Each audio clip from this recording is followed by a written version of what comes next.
గర్భాధానం.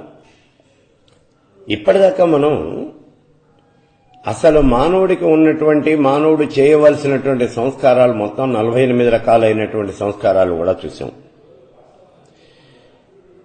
ఇందులో 16 సంస్కారాలు అంటే వీటినే షోడశ సంస్కారములు అని అంటారు. ఇవి విధిగా ప్రతివాడు తప్పనిసరిగా చేయవలసినటువంటివి అని కూడా మనం చెప్పుకున్నాం. వాటిల్లో ఒక్కొక్కటి విడివిడిగా ఇప్పుడు మనం చూద్దాం. దీంట్లో మొట్టమొదటిది గర్భాధానం. అంటే అసలు మానవ జీవితము అనేది ప్రారంభమయ్యేది ఎక్కడ అంటే ఈ గర్భాధానంతోనే. మానవుడు ఒక శరీరాన్ని ధరించేది గర్భాధానంతోనే ధరిస్తాడు. అలాగే ఆఖరి కర్మ ఏమిటి అంటే దాన్నే అంత్యేష్టి అంటే మరణానంతరము చేసే కర్మ అన్నమాట. దీంతో పూర్తయిపోతుంది. మానవుడి యొక్క జీవితం ప్రారంభం అనేదేమో గర్భాధానంతో ప్రారంభం అవుతుంది, మరణంతో పూర్తయిపోతుంది. ఈ మధ్యలో చేయవలసినటువంటివే మొత్తం 16 కర్మలు. ఈ 16 కర్మలు కూడా వీటిని షోడశ కర్మలు, షోడశ సంస్కారములు అని అంటారు. విధిపూర్వకంగా ప్రతివాడు చేయాలి అని చెప్పుకుంటున్నాం మనం. ఈ విషయమంతా ఎక్కడ చెప్పారు? ఈ విషయమంతా కూడా మనకి శాస్త్రాల్లో చెప్పబడింది. ఆ సంస్కారాలు చేసే పద్ధతి అదంతా కూడా మంత్రరూపంగా చెప్పబడింది. ఇందాక మనం చెప్పుకున్నట్టుగా మానవ శరీరము అనేది గర్భాధారంతోనే అసలు ప్రారంభమవుతుంది. అంతమవటమేమో ఈ శరీరాన్ని కాల్చి బూడిద చేసినప్పుడు, అంటే భస్మం చేసేసినప్పుడు ఇది కాస్త అంతమైపోతుంది. శరీరము అనేది ఏర్పడి అది అంతమయ్యే వరకు దానికి 16 రకాలైనటువంటి ఉత్తమ సంస్కారాలు చేయాలి. అందులో మొట్టమొదటిదే ఈ గర్భాధానం. గర్భాశయంలో వీర్యాన్ని నిక్షిప్తం చేయటాన్నే గర్భాధానము అని అంటారు. ఇక్కడ మనకి బీజము, క్షేత్రము అని 2 పదాలు వాడుతూ ఉంటాం. బీజము అంటే విత్తనం, క్షేత్రము అంటే పొలం. మంచి పొలము అంటే సారవంతమైనటువంటి పొలము, అలాగే మంచి నాణ్యత కలిగినటువంటి విత్తనాలు, ఈ 2 గనక ఉన్నట్లయితే వ్యవసాయం చేసే రైతు కష్టపడి వ్యవసాయం గనక చేసినట్లయితే అమోఘమైనటువంటి పంట పండుతుంది. ఫలసాయం అనేది చాలా గొప్పగా వస్తుంది. అలాగే ఇక్కడ ఉత్తములు, మహాబలవంతులు, అన్ని రకాలుగాను ఆరోగ్యంగా ఉన్నటువంటి వాళ్ళు, చదువుకున్నటువంటి వాళ్ళు, మంచి లక్షణాలు కలిగినటువంటి వాళ్ళు, అటువంటి స్త్రీ పురుషులే కలవాలి. మనకి కలిగినటువంటి సంతానం ఉత్తములవుతారా అధములవుతారా అనే విషయాన్ని కనుక మనం చాలా జాగ్రత్తగా చూసినట్లయితే దీనికోసం పెద్దగా ఆలోచించక్కర్లేదు. వాళ్ళ తల్లిదండ్రుల్ని బట్టే సామాన్యంగా ఈ కుమారులు ఉత్తములా, మధ్యములా, అధములా అనే విషయం తెలిసిపోతూ ఉంటుంది. సామాన్యంగా జరిగే విషయం ఏమిటి అంటే ఉత్తముల యొక్క గర్భమునందు ఉత్తములే జన్మిస్తారు తప్పించి మధ్యములు, అధములు జన్మించరు. అందుకే మనం చెబుతూ ఉంటాం చూడండి, పులి కడుపున పులే పుడుతుంది, పిల్లి పుట్టదు అని చెప్తాం మనం. దానికి కారణం ఇదే. అయితే కొంతమంది మనని ప్రశ్నించవచ్చు, అదేంటంటే గొప్పవాళ్ళకి మాత్రం అధములైనటువంటి, నీచులైనటువంటి సంతానం కలగలేదా? కలగచ్చు, కానీ అవి చాలా తక్కువ చోట్ల మాత్రమే జరుగుతుంది. అది ఆ తల్లిదండ్రుల యొక్క పూర్వ జన్మలలో చేసుకున్నటువంటి కర్మ ఫలితం. ఇవి ఎక్కడో 100కి 1,00,000కి ఒక చోట 2 చోట్ల జరుగుతూ ఉంటాయి. దాన్నే మనం ఉదాహరణగా తీసుకుని అక్కడ జరిగింది కదా, ఇక్కడ జరిగింది కదా అని అడగకూడదు. అవి ఎక్కడో చాలా తక్కువ సంఖ్యలో ఇవన్నీ కూడా జరుగుతూ ఉంటాయి. అది కేవలము మన యొక్క కర్మని బట్టి మాత్రమే జరుగుతూ ఉంటాయి అనే విషయాన్ని మనం గుర్తుపెట్టుకోవాలి. సామాన్యంగా జరిగేది ఏమిటి అంటే తల్లిదండ్రులు ఇద్దరూ కూడా ఉత్తమమైన గుణాలు కలిగినటువంటి వాళ్ళు. అలాంటప్పుడు వాళ్ళకి పుట్టే సంతానం కూడా చాలా ఉత్తమమైనటువంటిదే ఉంటుంది తప్పించి నీచమైనటువంటి సంతానం కలగదు. ఎందుకనంటే తల్లిదండ్రులకు ఇద్దరికీ కూడా మంచి లక్షణాలే ఉన్నాయి. వాళ్ళ పిల్లల్ని కూడా మంచి క్రమశిక్షణలోనే పెంచుకుంటారు. కాబట్టి నీచులైనటువంటి సంతానం వాళ్ళకి కలగదు. కాబట్టి అసలు మొట్టమొదటగా ఆడపిల్లలు కానీ మగపిల్లలు కానీ ఎవరైనా సరే యవ్వన స్థితికి చేరుకునేదాకా వాళ్ళిద్దరూ కూడా బ్రహ్మచర్యాన్ని పాటిస్తూ విద్యాభ్యాసం అనేది చేయాలి. ఆడపిల్లలు చదువుకోవాలి, మగపిల్లలు చదువుకోవాలి. ఇద్దరికీ కూడా విద్యాభ్యాసం అనేది తప్పనిసరి. వాళ్ళ బ్రహ్మచర్యాన్ని పాటించాలి. అయితే బాలిక విషయంలోకి వచ్చేటప్పటికీ ఎంత లేదన్నా సరే 16 సంవత్సరాల వయసు వచ్చే వరకు పిల్లకి వివాహం చేయకూడదు. అదేమిటండి, వేదంలో అష్టవర్షాత్ భవేత్ కన్యా అని చెప్పారు కదా అని మీరు అడగచ్చు. వేదంలో అష్టవర్షాత్ భవేత్ కన్యా అనే విషయం ఎక్కడా చెప్పలేదు. ఆ మాట ఎక్కడా వేదంలో చెప్పలేదు. వేదంలో చాలా స్పష్టంగా చెప్పాడు. ఏమని? స్త్రీ లక్షణాలు లేనటువంటి కన్యకి వివాహం చేయకూడదు అని చెప్పాడు. పిల్లకి యుక్త వయస్సు రాకుండా వివాహం చేయకూడదు అని ఖచ్చితంగా చెప్పాడు. అటువంటి పిల్లని ఇంట్లోనే ఎటు పెట్టుకోవాలి తప్పించి దాన్ని వివాహం చేసి అత్తవారింటికి పంపకూడదు.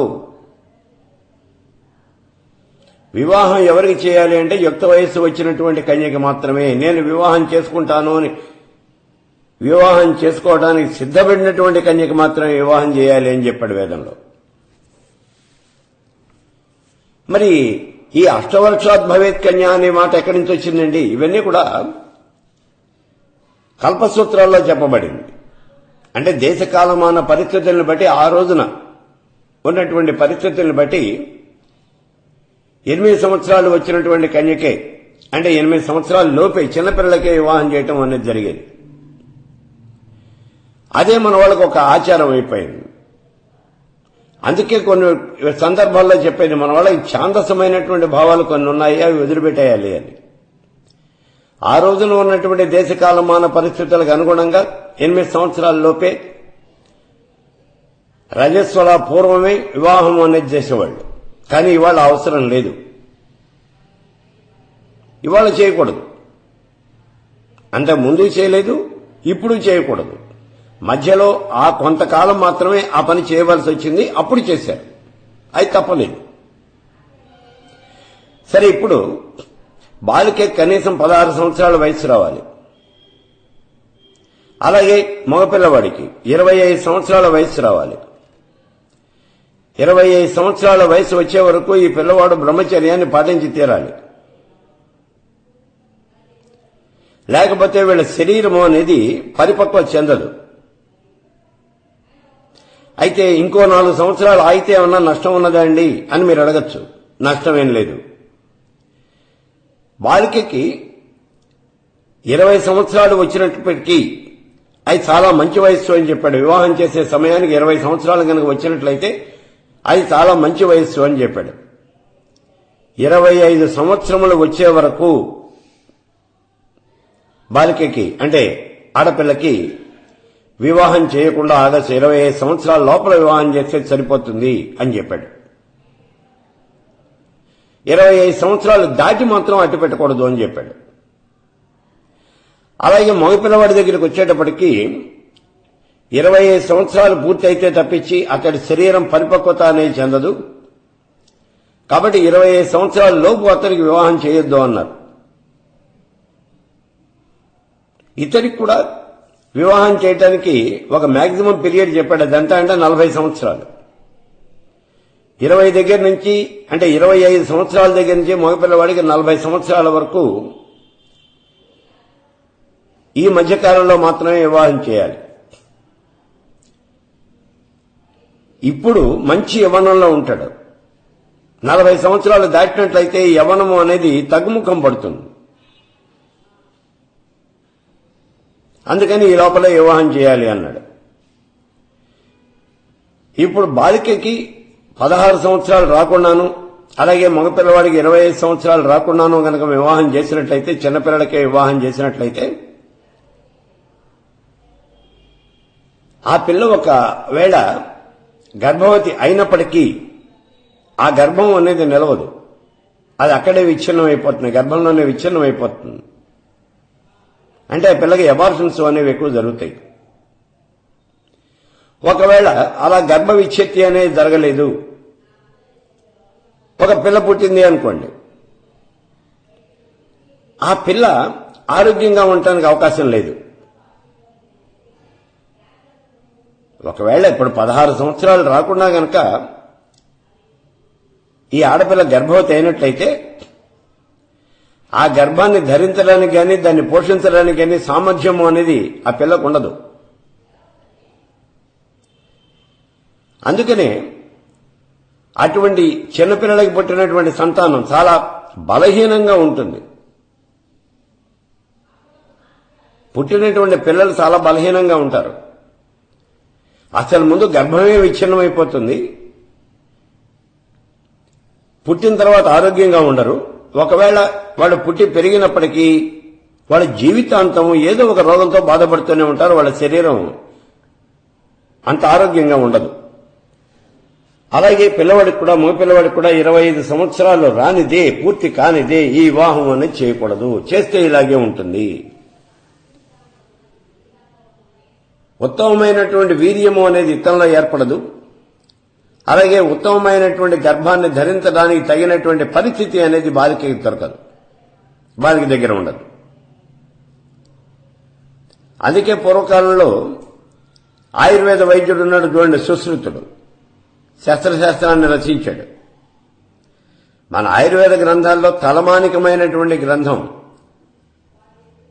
సుశ్రుతుడి యొక్క శస్త్రశాస్త్రము, అలాగే చరక సంహిత. చరకుడు రాసినటువంటి ఆయుర్వేద గ్రంథం చరక సంహిత మొట్టమొదటి మెడికల్ పుస్తకం అది. అలాగే ఇదేమో సర్జరీ పుస్తకం, ఇది శస్త్రశాస్త్రం మొట్టమొదటి పుస్తకాలు మనకి మన దేశంలో. ఆ సుశ్రుతుడు చాలా కష్టంగా చెప్పాడు. ఆడపిల్లకి 16 సంవత్సరాలు రాకుండా, మగపిల్లవాడికి 25 ఏళ్లు నిండకుండా వివాహం చేయకూడదు. వీళ్ల మధ్యన ఈ సంబంధం అనేది ఉండకూడదు అని చెప్పాడు. ఖచ్చితంగా వాళ్ళకి 16 సంవత్సరాలు 25 సంవత్సరాలు నిండాలి. నిండినట్లయితేనే వివాహం చేయండి, లేకపోతే వద్దు అన్నారు. అలాంటి వాళ్ళని మాత్రమే సమవీర్యులు అని అంటారు. అంటే 16 సంవత్సరాలు నిండినటువంటి పిల్ల, 25 సంవత్సరాలు నిండినటువంటి పిల్లవాడు, వీళ్లే సమవీర్యులు. వాళ్ళు సమానమైనటువంటి సామర్థ్యం కలిగినటువంటి వాళ్ళు అని చెప్తూ ఉన్నారు. ఈ 16 సంవత్సరాల కన్నా తక్కువ వయసు ఉన్నటువంటి స్త్రీ యందు, అట్లాగే 25 సంవత్సరాలు అంతకన్నా తక్కువ ఉన్నటువంటి పురుషుడు యందు ఇక్కడ కనుక గర్భాధానం జరిగినట్లయితే ఆ గర్భం అనేది గర్భాశయంలోనే చెడిపోతుంది అని కూడా మనం చెప్పుకున్నాం. ఒకవేళ సంతానం కలిగిన ఎక్కువ కాలం జీవించదు, జీవించినప్పటికీ చాలా దుర్బలంగా ఉంటుంది. ఏదో ఒక రకమైనటువంటి రోగంతో వాళ్ళ జీవితాంతం బాధపడతారు. కాబట్టి ఆడపిల్లకి ఎటువంటి పరిస్థితుల్లోనూ కూడా 16 సంవత్సరాల లోపల గర్భాధానం అనేది జరగకూడదు. ఈ మాట చాలా ఖచ్చితంగా చెప్తా ఉన్నారు. మానవ శరీరంలో 16 సంవత్సరాలు నిండిన తర్వాతే అన్ని ధాతువులు కూడా వృద్ధి చెందుతాయి. అలాగే 25 సంవత్సరాలు వచ్చిన తర్వాత మాత్రమే మగపిల్లవాడికి యవ్వనావస్థ అనేది ప్రారంభమవుతుంది. మగపిల్లవాడికి 40 సంవత్సరాలు వచ్చిన తర్వాత పూర్ణమైనటువంటి యవ్వనావస్థ అనేది అతడికి రావడం జరుగుతుంది. అంటే ధాతువులన్నీ కూడా పూర్తిగా బలపడతాయి. అందుకే చూడండి, సామాన్యంగా వివాహం జరిగిన తర్వాత పుట్టే మొట్టమొదటి పిల్లల కన్నా ఆఖరికి తర్వాత పుట్టినటువంటి పిల్లలే చాలా తెలియగల వాళ్ళు, బలం గల వాళ్ళు అని అంటారు. వాళ్ళకే తెలివితేటలు ఎక్కువ ఉంటాయి. కారణం ఏమంటే వాళ్ళ శరీరము, తల్లిదండ్రుల యొక్క శరీరము అనేది అప్పుడు పరిపూర్ణమైనటువంటి యవ్వన స్థితిలో ఉంటుంది. ఈ 40 సంవత్సరాలు దాటిన తర్వాత ఈ ధాతువు, వీర్యము అనేది కొంచెం కొంచెం తగ్గుముఖం పడుతుంది. 40 సంవత్సరాలు వచ్చేప్పటికేమో పూర్తిగా పెరుగుతుంది. ఆ తర్వాత అది కొంచెం కొంచెం క్షీణించడం మొదలు పెడుతుంది. కాబట్టి ఎవరైనా కనుక త్వరగా వివాహం చేసుకోవాలి అని అనుకున్నట్లయితే ఆడపిల్లకి 16 సంవత్సరాలు నిండాలి, అలాగే మగపిల్లవాడికి 25 సంవత్సరాలు నిండాలి. నిండితేనే వివాహం అనేది చేయాలి. ఇంతకన్నా తక్కువ వయసు ఉన్నటువంటి వాళ్ళకి వివాహం జరపకూడదు అని ఖచ్చితంగా చెప్తా ఉన్నది మన వేదము చెప్తోంది, ఆయుర్వేద శాస్త్రము కూడా చెప్తూ ఉన్నది. ఆయుర్వేద శాస్త్రం అంటే వేదంలో ఒక భాగమే. ఋగ్వేదానికి ఉపవేదం ఆయుర్వేదం. 4 వేదాలకి కూడా 4 ఉపవేదాలు ఉన్నాయి. ఋగ్వేదానికి ఆయుర్వేదం, యజుర్వేదానికి ధనుర్వేదం, సామవేదానికి గాంధర్వ వేదం, అథర్వణ వేదానికి పిశాచ వేదము, ఆర్థిక వేదము, ఇవన్నీ కూడా ఉపవేదాలు అని చెప్తూ ఉన్నారు. ఇక 16 సంవత్సరాలు నిండగానే చేసేయచ్చా? లేదు, మధ్యమమైన వయసు కూడా ఉంది ఆడపిల్లకి. 20 సంవత్సరాలు వచ్చిన తర్వాత కూడా వివాహం చేయొచ్చు. ఉత్తమమైనటువంటి సమయం ఏమిటంటే 24 సంవత్సరాలు. ఆడపిల్లకి 24 సంవత్సరాలు కనుక వచ్చినట్లయితే అది ఉత్తమమైనటువంటి వయస్సు, వివాహ యోగ్యమైనటువంటి వయస్సు. ఇంకా అట్టు పెట్టకూడదు. 24 సంవత్సరాలు దాటిన తర్వాత ఆడపిల్లకి ఇంకా వివాహం చేయకుండా ఆపకూడదు. అలాగే పురుషుడికి కూడా 40 సంవత్సరాలు దాటాలి. 48 ఏళ్ల వరకు వివాహం చేసుకోవచ్చు అని చెప్తా ఉన్న శాస్త్రం ఇక్కడ. 48 ఏళ్ల వరకు చేసుకోవచ్చు. ఆ తర్వాత అతనికి ఇంకా వివాహం అనేది అంత పెద్దగా అవసరం ఉండదు అని చెప్తూ ఉన్నది. అయితే తమ వంశంలో శ్రేష్టమైనటువంటి వాళ్ళు, మంచి సంతానం, దీర్ఘాయుషు కలిగినటువంటి వాళ్ళు, మంచి శీలం కలిగినటువంటి వాళ్ళు, అంటే ఉత్తమమైన లక్షణాలు కలిగినటువంటి వాళ్ళు, మంచి బుద్ధి కలిగినటువంటి వాళ్ళు, బలము పరాక్రమము కలిగినటువంటి వాళ్ళు, విద్వాంసులు, వీళ్ళంతా జన్మించాలి అని కనుక అనుకున్నట్లయితే 16 సంవత్సరాలు దాటిన తర్వాత మాత్రమే ఆడపిల్లకి వివాహం చేయాలి. అలాగే 25 సంవత్సరాలు దాటిన తర్వాత మాత్రమే మగపిల్లవాడికి వివాహం చేయాలి. ఇలా చేయటం అనేది మొట్టమొదట అసలు అన్ని సంస్కారాలకి కూడా ఇదే సంస్కారం, అన్ని సౌభాగ్యాలకి కూడా ఇదే సౌభాగ్యం, అన్ని ఉన్నతులకి కూడా ఇదే ఉన్నతి, ఇదే చాలా గొప్పదైనటువంటి కర్మ. ఈ వయసులో ముందు బ్రహ్మచర్య పాలన చేయాలి, విద్యాభ్యాసం పూర్తి చేసుకోవాలి. ఆ తర్వాత మాత్రమే వివాహం చేసుకోవాలి.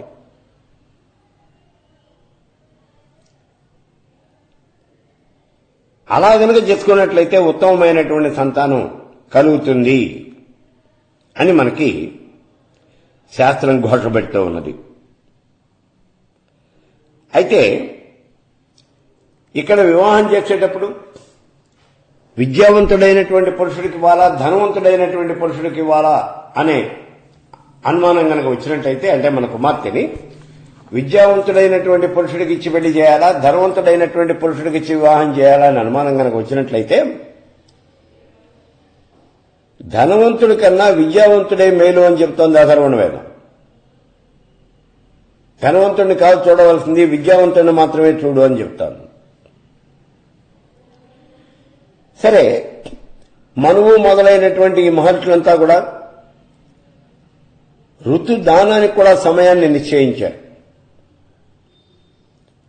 పురుషుడు ఎప్పుడూ కూడా ఋతు సమయంలోనే స్త్రీ సమాగమం అనేది చేయాలి. అందులో ఇంకో విషయాన్ని ఇక్కడ చాలా ఖచ్చితంగా చెప్పారు. ఏమిటి అంటే తన యొక్క స్త్రీని కాక, తన యొక్క స్త్రీ అంటే తన యొక్క భార్య, తన యొక్క స్త్రీని కాక ఇతర స్త్రీలను ఎప్పుడూ కూడా వాళ్ళ దగ్గరికి వెళ్ళకూడదు, వాళ్ళని పరిచయించాలి అని చెప్తూ ఉన్నాడు. నీ స్త్రీ కాకుండా ఇతర స్త్రీల జోలికి ఎప్పుడూ కూడా వెళ్ళకూడదు అని చెప్తూ ఉన్నాడు. అలాగే స్త్రీకి కూడా నీ యొక్క పురుషుడు కాకుండా, నువ్వు వివాహం చేసుకున్నటువంటి నీ భర్త కాకుండా ఇతర పురుషులు, పరపురుషులకు ఎప్పుడు కూడా నువ్వు దూరంగానే ఉండాలి అని చెప్తూ ఉన్నాడు.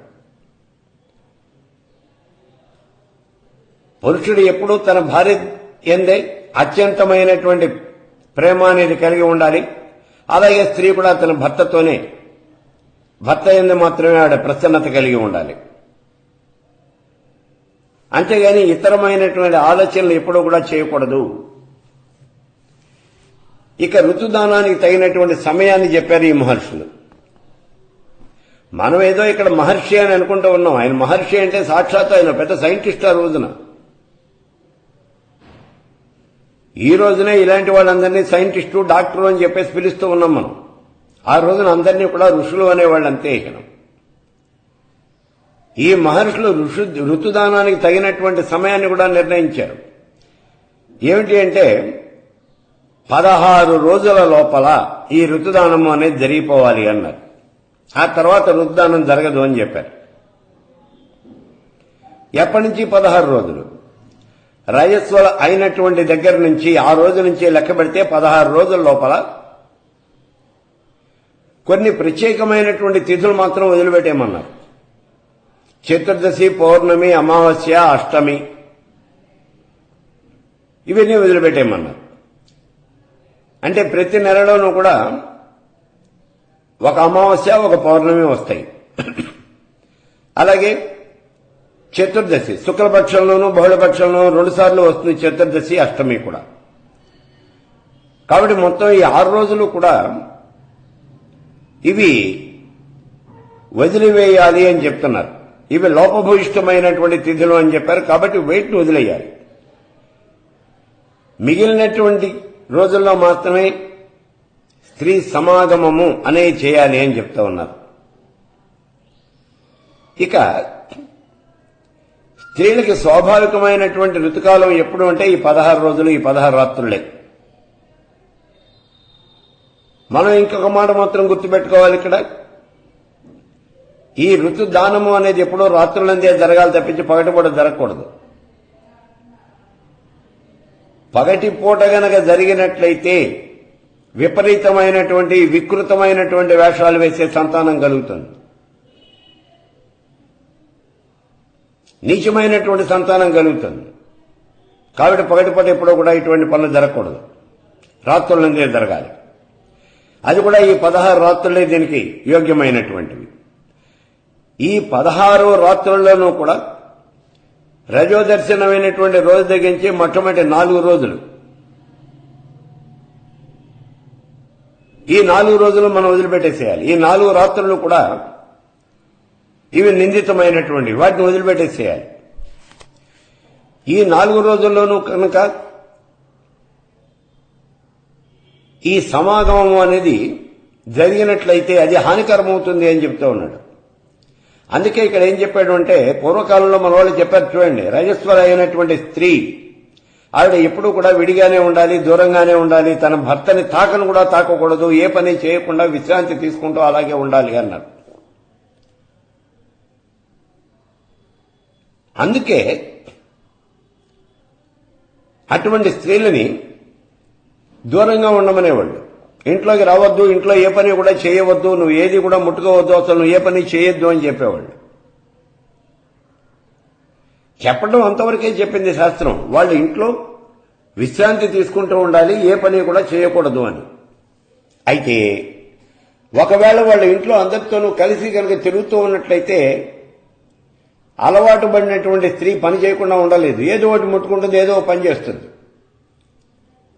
అందుకని చెప్పేసి ఏం చేశారు అంటే, మీరు అసలు ఇంట్లోకే రావద్దు, దూరంగా ఉండిపోండి అన్నారు. అది మన వాళ్ళకి మరీ చాదస్తం ఎక్కువైపోయి మీరు దూరంగానే ఉండండి, మిమ్మల్ని మేము ముట్టుకోకూడదు, మిమ్మల్ని ముట్టుకుంటే మేము స్నానం చేయాలి, మిమ్మల్ని చూస్తేనే మేము స్నానం చేయాలి, ఇట్లా కొన్ని చేతస్థపోకళ్ళు పోవటం అనేది జరిగింది. కానీ దానికి దీనికి సంబంధం ఏం లేదు. శాస్త్రంలో ఏం చెప్పింది అంటే రజోదర్శనమైనటువంటి సమయంలో ఆ స్త్రీకి పూర్తిగా విశ్రాంతి కావాలి, విశ్రాంతి అవసరము అనే మాట చెప్పింది. వాళ్ళు ఏ రకమైనటువంటి పని కూడా చేయకుండా అలా వాళ్ళు విశ్రాంతి తీసుకోవడమే చాలా ఉత్తమమైనటువంటిది అని చెప్పింది. అందుకే అటువంటి స్త్రీని పురుషుడు తాకను కూడా తాకకూడదు అని చెప్పాడు. ఈ 4 రోజుల్లోనూ గనక స్త్రీ పురుషుడు సమాగమం జరిగినట్లయితే, జరగకూడదు అని చెప్పాం మనం, ఒకవేళ జరిగితే ఏమవుతుంది, రోగాలు వస్తాయి. అదే మాట చెప్పాడు ఇక్కడ. వైద్యశాస్త్రంలో అదే చెప్తూ ఉన్నాడు. ఒకవేళ అలా గనక జరిగినట్లయితే మహారోగము అనేది వస్తుంది. అందుకే వాళ్ళు ఆ భార్యాభర్తలు ఇద్దరు కూడా దూరంగా ఉండాలి అని చెప్పాడు. ఇక్కడ మనం రజస్సు అని అంటూ ఉన్నాం. రజస్సు అంటే ఏమిటి? స్త్రీ యొక్క శరీరం నుంచి ఒక రకమైనటువంటి వికృతమైనటువంటి వేడి రక్తం, మనకి బాగా పెరిగిపోయినటువంటి ఒక కురుపు గనక పగిలినట్లయితే, ఒక గడ్డ పగిలినట్లయితే దాని నుంచి చీము రక్తము ఎలా స్రవిస్తూ ఉంటాయో, అలాగే ఆ స్త్రీ యొక్క శరీరం నుంచి వేడి రక్తము అనేది వస్తూ ఉంటుంది, అలా బయటికి వస్తూ ఉంటుంది. దాంట్లో అనేక రకాలైనటువంటి సూక్ష్మజీవులు ఉంటాయి. అది రోగకారకం అవుతుంది. అందుకే ఆ 4 రోజులు కూడా నిందితములు అని చెప్పాడు. కాబట్టి ఈ మొట్టమొదటి 4 రోజులు కూడా పనికిరాదు అన్నారు, వదిలిపెట్టేశాం. ఇక మిగిలినటువంటివి ఎన్ని అంటే 16లను 12 రోజులు ఉన్నాయి. ఇక దీంట్లో మళ్లీ మనకి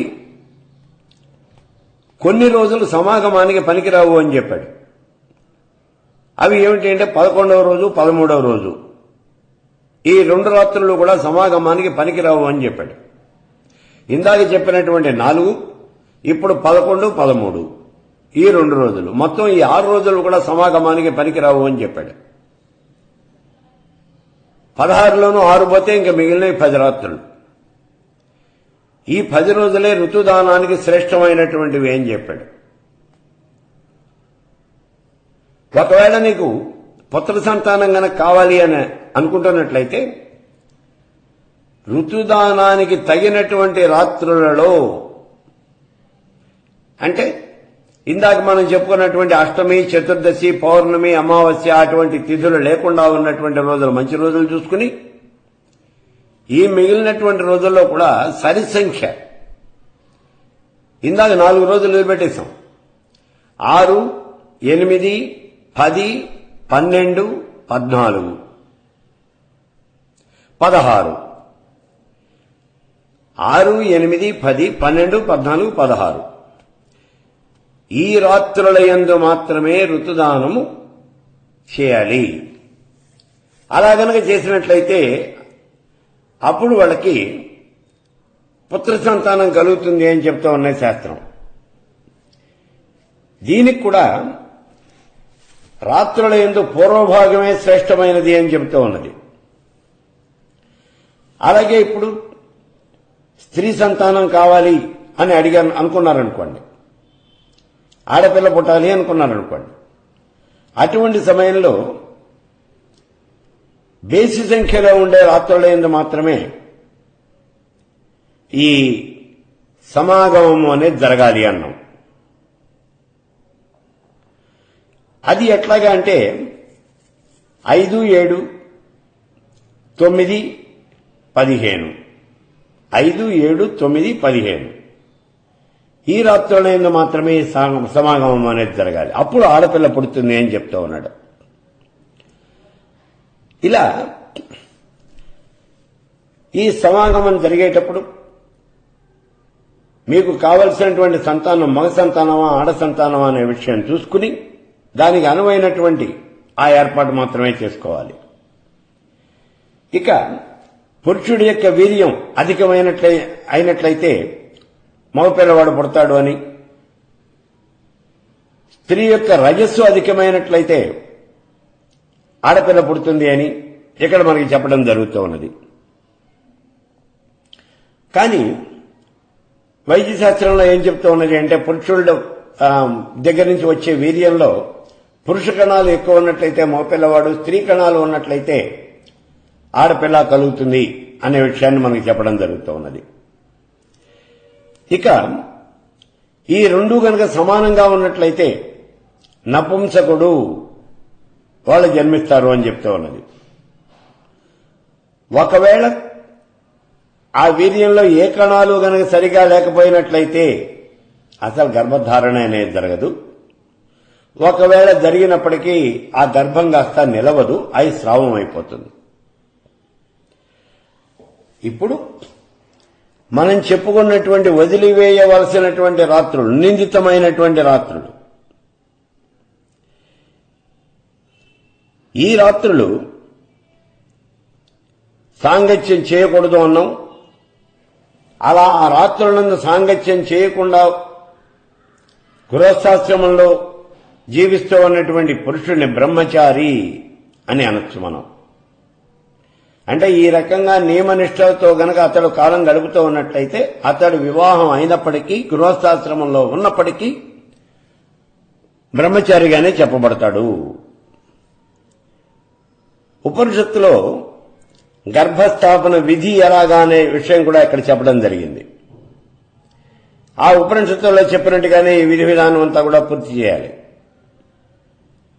వివాహం చేసుకుని కనీసం 16 సంవత్సరాలు ఆడపిల్లకి వచ్చిన తర్వాత, లేదా ఆడపిల్లకి వివాహానికి మ్యాక్సిమం వయసు ఎంత అంటే 25 సంవత్సరాలు అని చెప్పుకున్నాం. అలా పిల్లని వివాహం చేసుకుని ఋతుదానం చేయాలి అనే విషయాన్ని చెప్పడం జరుగుతూ ఉన్నది. ఇదే ఉపనిషత్తుల్లో చెప్పినటువంటి విధానం కూడా. ఇక ఈ సంస్కారం ఎలా చేయాలి ఏమిటి అని అంటే, ఈ స్త్రీ రజస్వల అయిన తర్వాత 4వ రోజుకి, అంటే 4 రోజులు దాటిన తర్వాత 5వ రోజున స్నానం చేసి, ఒకవేళ ఈవిడికి ఆ రజో రోగము అనేది ఏదీ కనుక లేకపోయినట్లయితే ఆ రోజునే సాయంత్రం సూర్యాస్తమానం కాకముందు కొన్ని మంత్రాలు ప్రత్యేకంగా ఉన్నాయి. ఆదిత్యం గర్భం, ఇవి కొన్ని మంత్రాలు ఉన్నాయి. ఈ మంత్రాలతో హోమం చేయాలి. లేదు, ఏ రాత్రైతే ఈ గర్భాధానము అనేది జరపాలి అని నిశ్చయం చేసుకున్నారో ఆ రోజు సాయంకాలం సూర్యాస్తమానం కాకముందు దంపతులతో ఈ యజ్ఞ కార్యము అనేది ముందు పూర్తి చేయించాలి.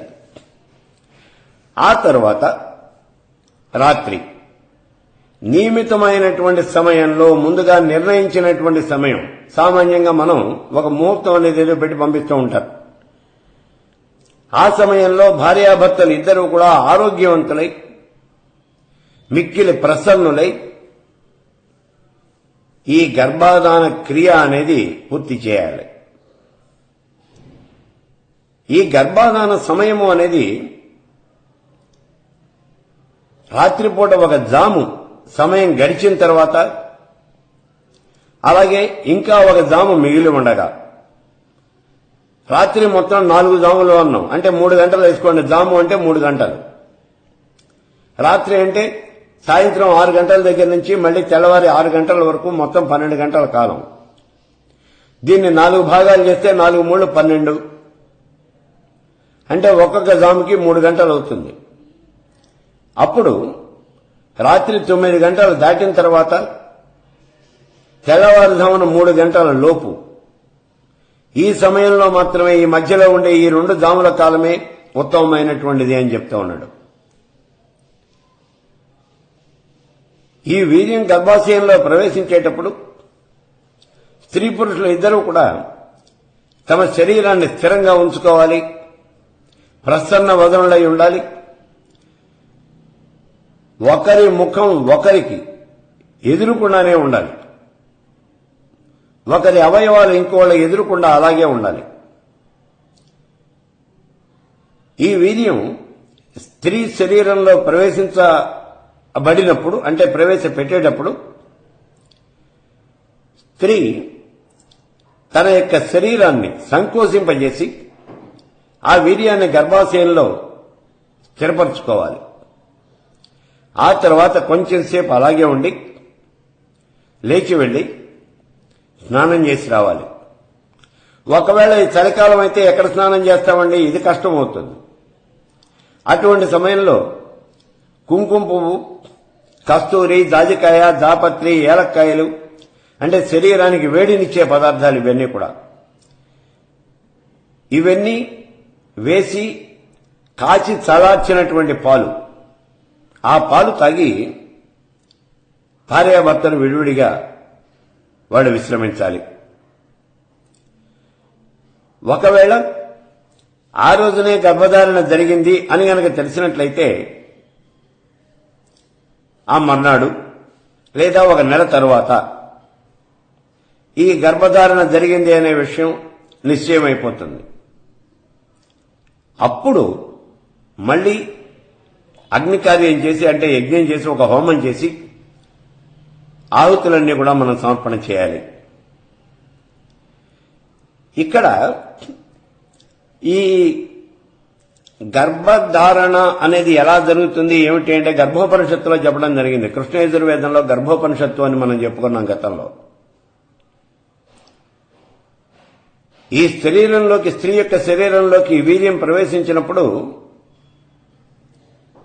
గర్భధారణ అనేది ఎలా జరుగుతుంది, ఈ విషయం అంతా కూడా మనం గర్భోపనిషత్తులో చెప్పుకున్నాం.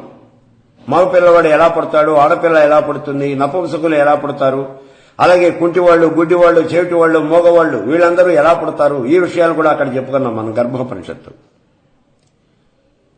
అది కూడా మనం సీడీగా ఇచ్చాం. గర్భోపనిషత్తు నేను పుస్తకం రాయడం జరిగింది, దాన్ని సీడీగా ఇవ్వడం కూడా జరిగింది.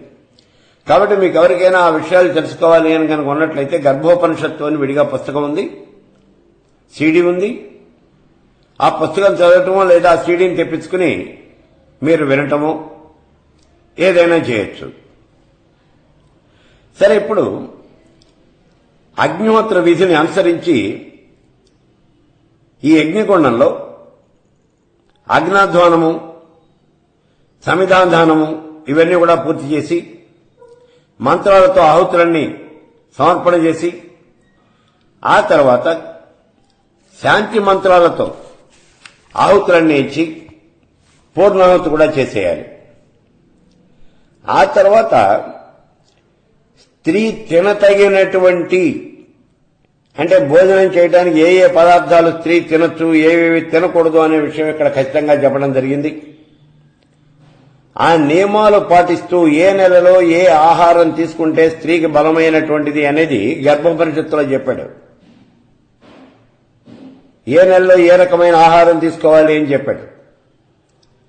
అటువంటి ఆహారమే తీసుకుంటూ ఆ నియమాలు నిష్టలు పాటించినట్లయితే లోపల ఉన్నటువంటి ఆ గర్భంలో ఉన్నటువంటి పిండం చాలా ఆరోగ్యవంతంగా ఎదుగుతుంది.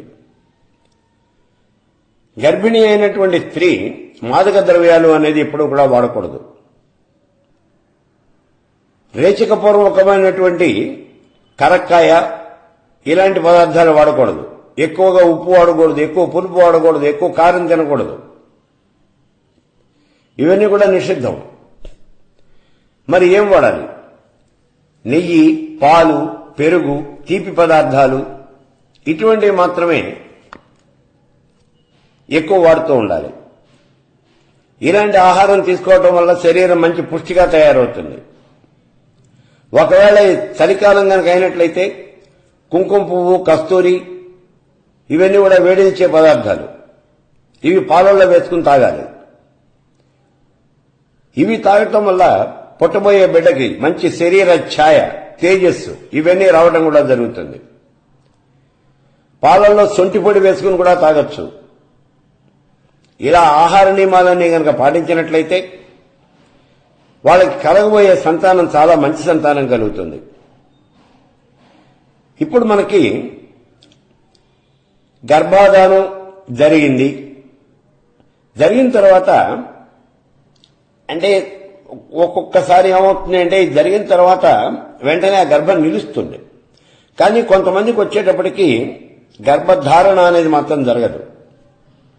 అలా కనుక జరగకపోయినట్లయితే దాంట్లో ఏదో ఒక లోపం ఉన్నది అనే విషయాన్ని మనం గ్రహించాలి. మన శాస్త్రం ప్రకారం కనుక చూసినట్లయితే దీనికి ఏదో కొంత కారణం ఉన్నది, దానికి ఏదో ఒక శాపం ఉన్నది అని చెప్తూ ఉన్నది మన శాస్త్రం. ఇక్కడ ఆ శాపం యొక్క కారణం వల్లనే వీళ్ళకి గర్భధారణ జరగలేదు అనే విషయాన్ని కూడా మనం తెలుసుకోవాలి. మనకి ఇటువంటివి జరగనప్పుడు శ్రీకృష్ణ భగవానుని పురుష సూక్తం ప్రకారం అర్చన అనేది చేయాలి. అలా చేస్తే గర్భధారణ అనేది జరుగుతుంది. అందుకే మనం సంతాన గోపాలం అని మంత్రం జపం కూడా చేయడం జరుగుతుంది. సంతానం కలగాలి అంటే సంతాన గోపాలం మంత్ర జపం చేస్తాం. ఇక ఆ రోజున షష్ఠి అయినట్లయితే జాతకుడు సుబ్రహ్మణ్య స్వామిని పూజించాలి. అలా పూజిస్తే గర్భధారణ జరుగుతుంది. చతుర్దశి కనుక అయినట్లయితే నాగరాజుని, నవమి అయినట్లయితే రామాయణ కథా శ్రవణం చేయాలి. అష్టమి రోజైతే ఉపవాస దీక్ష చేసి భగవంతుణ్ణి అర్చన చేయాలి. అలాగే ఆ రోజున చతుర్దశి కనుక అయినట్లయితే ఈశ్వర ధ్యానం చేయాలి, ఈశ్వరుడికి అభిషేకం చేయాలి. ద్వాదశి అయితే అన్నదానం చేయాలి.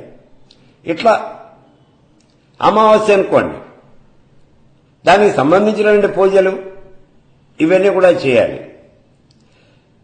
ఇవి చేసేటప్పుడు చాలా జాగ్రత్తగా ఏ రకమైన లోపం రాకుండా మనం చూసుకోవాలి. ఇలా చేసేటప్పుడు కల్పంలో వేటికి ఏ రకమైనటువంటి ఈ శాంతి ప్రకరణం చెప్పారో చూసి అవి చాలా జాగ్రత్తగా చేయాలి. జాతకంలో గనక పంచమాధిపతి నీచలో ఉంటే సంతానం కలగదు. ఒకవేళ కలిగినా కూడా సంతానం నిలవదు. పంచమాధిపతి శత్రుక్షేత్రంలో ఉన్నప్పటికీ సంతానానికి ఇబ్బంది వస్తుంది. అలాగే ఈ సంతానం అంటే సంతాన స్థానం పంచమ స్థానం, ఆ పంచమ స్థానాధిపతి అస్తగతురయ్యాడనుకోండి, అప్పుడు కూడా, లేదా అతడు కొన్ని శత్రు స్థానాల్లో ఉన్నాడనుకోండి అప్పుడు, అలాగే పంచమ గ్రహంతో ఎవరైనా శత్రువులు గనక కలిసినట్లయితే, శత్రుగ్రహం గనక కలిసినట్లయితే అదంతా కూడా లోపభూయిష్టము అనే విషయం తెలుసుకోవాలి. అటువంటి సమయంలో అతడికి సంతానం కలగకపోవటం అనేదే జరుగుతుంది. సంతానం కలగదు అనే మనం ఖచ్చితంగా చెప్పాలి. అటువంటి సమయంలో ఆ రాశికి లేదా ఆ గ్రహానికి సంబంధించినటువంటి ఆ దేవతలు ఎవరైతే ఉన్నారో వాళ్ళని ఉపాసన చేయాలి. వాళ్ళకేదో జపం చేయటం, దానాలు ఇవ్వటం, ఇటువంటివి మనం చేయాల్సి ఉంటుంది. జాతకుడికి సంతానం కలగకుండా ఈ పంచమ స్థానం గనక పూర్తిగా లోపాలతో కూడినట్లయితే ఈ లోపం ఎవరి వల్ల వచ్చిందో ముందు మనం చూడాలి. ఒకవేళ లోపం అనేది రవి వల్ల వచ్చిందనుకోండి, దానికి సంబంధించినటువంటి ఇది ఏమిటి అంటే ఈశ్వర దోషం అన్నమాట. అది అంటే ఈశ్వరుడికి ఎప్పుడో మనం ద్రోహం చేశాం, గురుద్రోహం చేశాం. అలాగే పితృదేవతలు కోపగించారు మన మీద. ఈ కారణం చేతనే ఇప్పుడు రవి వల్ల మనకి సంతానం కలగటం లేదు. అలాగే చంద్రుడు, చంద్రదోషం వల్ల సంతానం కలగటం లేదు అని అంటే మాతృ సంబంధమైనటువంటి దోషాలు ఏవో ఉన్నాయన్నమాట. లేదా ఒక సుమంగళి యొక్క శాపం ఏదో ఉన్నది మనకి. అది కాకపోతే ఇతర పూజనీయులైనటువంటి స్త్రీలు ఎవరో మనకి శాపం పెట్టారు. వాళ్ళని ఎప్పుడూ మనం ఇబ్బందులు పెట్టుంటాం. వాళ్ళ శాపాల వల్ల మనకి ఇప్పుడు సంతానం కలగటం లేదు అని తెలుసుకోవాలి. కుజుడి మూలంగా ఇక్కడ సంతానం కలగటం లేదు అన్నారనుకోండి, గ్రామదేవత సుబ్రహ్మణ్య స్వామి, కార్తికేయుడు, లేదా మన శత్రువులు, జ్ఞాతులు, వీళ్ల వల్ల మనకేదో కొంత శాపాలు వచ్చినాయి, వాటి వల్లనే మనకి సంతానం కలగటం లేదు. అలాగే బుధుడి వల్లే సంతానం కలగలేదు అంటే చిన్నపిల్లలకి ఎప్పుడో ఏదో ద్రోహం చేసి ఉంటాం, చిన్నపిల్లల్ని చంపేయటం, లేదా పిల్లలుగా తయారు కాబోతూ ఉన్నటువంటి గుడ్లు, ఆ గుడ్లను పగలగొట్టడం, విష్ణుమూర్తి యొక్క కోపం, ఇవన్నీ ఏదో ఉన్నాయి అని తెలుసుకోవాలి మనం.